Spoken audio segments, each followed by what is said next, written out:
Tata recent గా Harrier యొక్క electric version ను ఒక స్పెషల్ స్టైల్లో లాంచ్ చేసింది. ఇది ఎలిఫెంట్ రాక్ ని ఎక్కడం కావచ్చు, టేబుల్ క్లాత్ ఛాలెంజ్ కావచ్చు, లేదా మాన్యూరబిలిటీ స్టంట్స్ కావచ్చు. ఈ 3 రకాల స్టంట్స్ యూట్యూబ్ లో సెన్సేషన్ గా స్ప్రెడ్ అయింది మరియు అవి స్ప్రెడ్ అవ్వడం సహజం కూడా. టాటా ఒక్కటే అలాంటి స్టంట్స్ చేస్తూ వాళ్ళ కార్స్ ని లాంచ్ చేసే బ్రాండ్ కాదు. దీనికి ముందు మహేంద్ర BE6 మరియు XUV9 లాంచ్ అయినప్పుడు కూడా అలాంటి స్టంట్స్ తో మహేంద్ర కొన్ని వీడియోస్ ని రిలీజ్ చేసింది. వీడియోల్ని ఒకవైపు ఉంచితే హ్యారియర్ ఎలక్ట్రిక్ టాటాకు మాత్రమే కాదు, ఇండియా కూడా మొట్టమొదటి 4x4 ఎలక్ట్రిక్ SUV.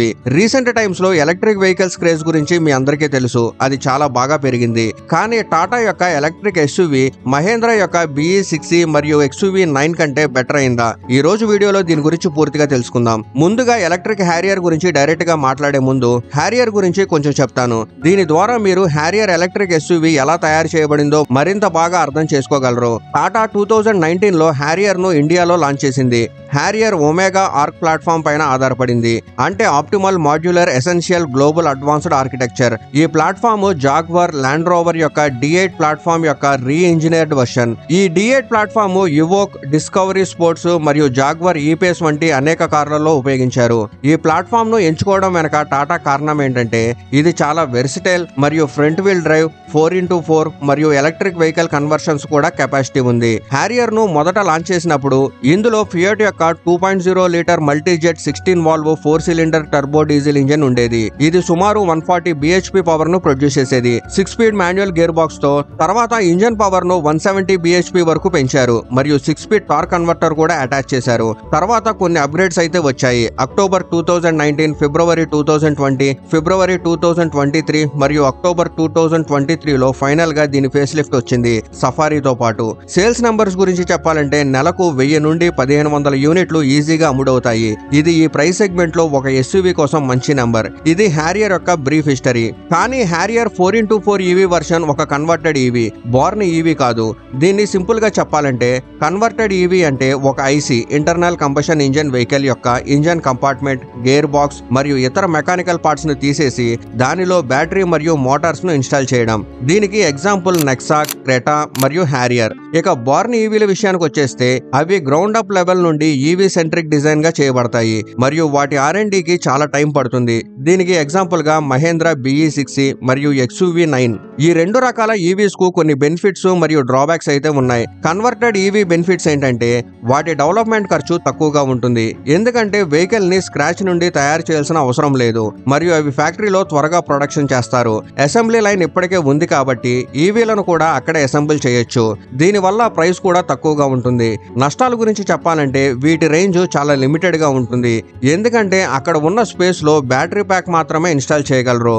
అంతేకాకుండా లేఅవుట్ కొన్నిసార్లు ఇన్ఎఫిషియెంట్ గా ఉంటుంది. ఎగ్జాంపుల్ గా హుండై క్రెటా విషయంలో దాని బ్యాటరీ ఎక్కువగా కింద వేలాడుతూ ఉంటుంది. ఇది ఈజీగా కనిపిస్తుంది మరియు దెబ్బతినే అవకాశం కూడా ఉంది. అంతేకాకుండా ఫ్యూచర్ లో స్కేలింగ్ కు అవకాశం ఉండదు మరియు వెయిట్ డిస్ట్రిబ్యూషన్ కూడా సరైంది కాదు.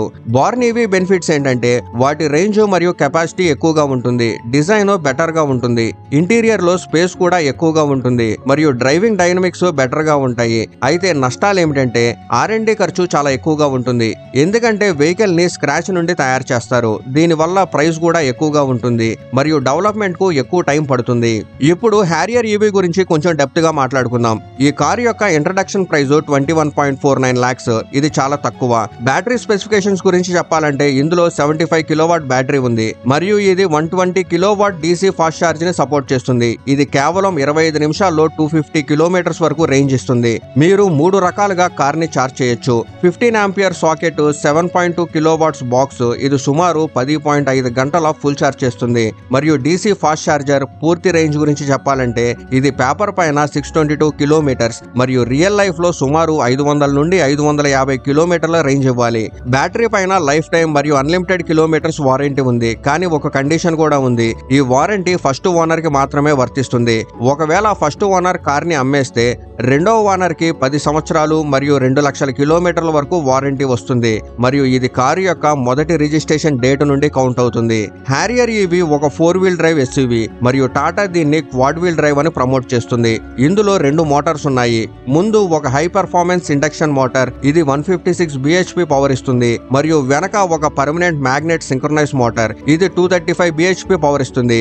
కలిపితే మొత్తం 391 bhp అవుతుంది, కానీ రియల్ నెంబర్ కొంచెం తక్కువగా ఉంటుంది. దీన్ని టాటా అయితే చెప్పలేదు. టార్క్ గురించి చెప్పాలంటే ఇది 504 Nm టార్క్, ఇది చాలా ఎక్కువ.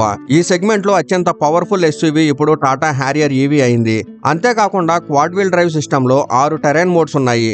నార్మల్, స్నో, మడ్, రట్స్, ఇసుక, క్రాప్ కాల్ మరియు ఒక custom mode. Gradability 47 degrees. Loaded గా ఉన్నప్పుడు కూడా అంటే 47 డిగ్రీస్ వంపు వరకు ఎక్కగలదు. ఎలిఫెంట్ రాక్ ని ఎక్కినప్పుడు దాని గ్రేడబిలిటీ పవర్ ని చూసాం. 4x4 సిస్టమ్ ని పక్కన పెడితే ఈవీలో ఫీచర్స్ చాలా బాగా ఇచ్చారు. అత్యంత హైలైట్ ఫీచర్ ఏంటంటే 14.53 inches cinematic infotainment screen. Hormone తో కలిసి సామ్సంగ్ తయారు చేసింది. ఇది సామ్సంగ్ యొక్క నియో QLED టెక్నాలజీ పైన బేస్ అయింది. ఇది ప్రపంచంలో మొదటి నియో QLED ఆటోమేటివ్ డిస్ప్లే.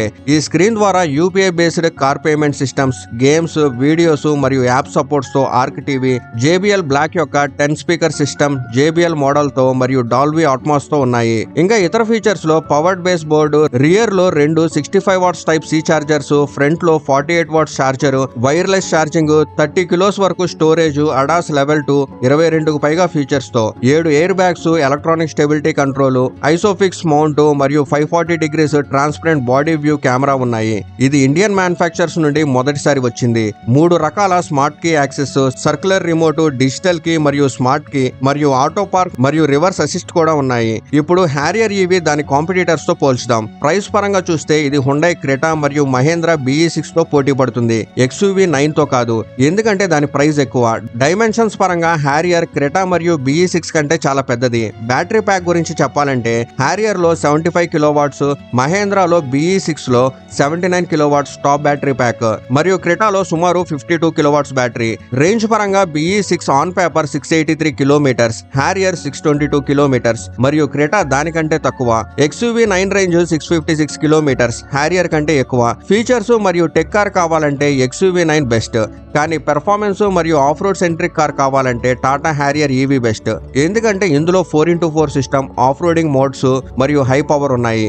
మొత్తంగా చెప్పాలంటే టాటా మరియు మహేంద్ర 2 ఇండియన్ బ్రాండ్స్ మరియు ఎలక్ట్రిక్ వెహికల్స్ పైన చాలా మంచి పని చేస్తున్నాయి. టాటా తన డీలర్షిప్ లో కార్లని అమ్ముతుంది. అయితే మహేంద్ర BE అనే పేరుతో ప్రత్యేకమైన బ్రాండ్ లాంచ్ చేసింది. కానీ ఒక సమస్య ఏంటంటే 2 బ్రాండ్స్ ఆఫ్టర్ సేల్ సర్వీసు అంత మంచిగా లేదు. అందువల్ల ఇలాంటి టెక్ కార్స్ ని లాంచ్ చేస్తే ఆఫ్టర్ సేల్ సర్వీస్ గురించి ఆందోళన ఎప్పుడూ ఉంటుంది. మహేంద్ర BE6 మరియు XUV 9 లాంచ్ అయినప్పుడు ఆన్ గ్రౌండ్ రేంజ్ చాలా తక్కువగా ఉందని కొందరు నిరాశపడ్డారు. అయితే కొందరికి మంచి రేంజ్ కూడా వచ్చింది. కాబట్టి మిక్స్డ్ ఒపీనియన్స్ అయితే వచ్చాయి. ఐసీ వెహికల్స్ నుండి ఎలక్ట్రిక్ వెహికల్స్ కు మారే వాళ్ళ నెంబరు రీసెంట్ గా చాలా పెరిగింది. అందువల్ల 4x4 కార్ కావాలనుకుంటే టాటా హ్యారియర్ ఈవీ ఒక్కటే ఆప్షన్. కార్ లాంచ్ అయిన తర్వాత కస్టమర్స్ రివ్యూ మనకు తెలుస్తాయి. అప్పటి వరకు వెయిట్ చేయాలి. ఈ టాటా హ్యారియర్ ఈవీ పైన మీ ఒపీనియన్ ఏంటో కామెంట్ లో చెప్పండి.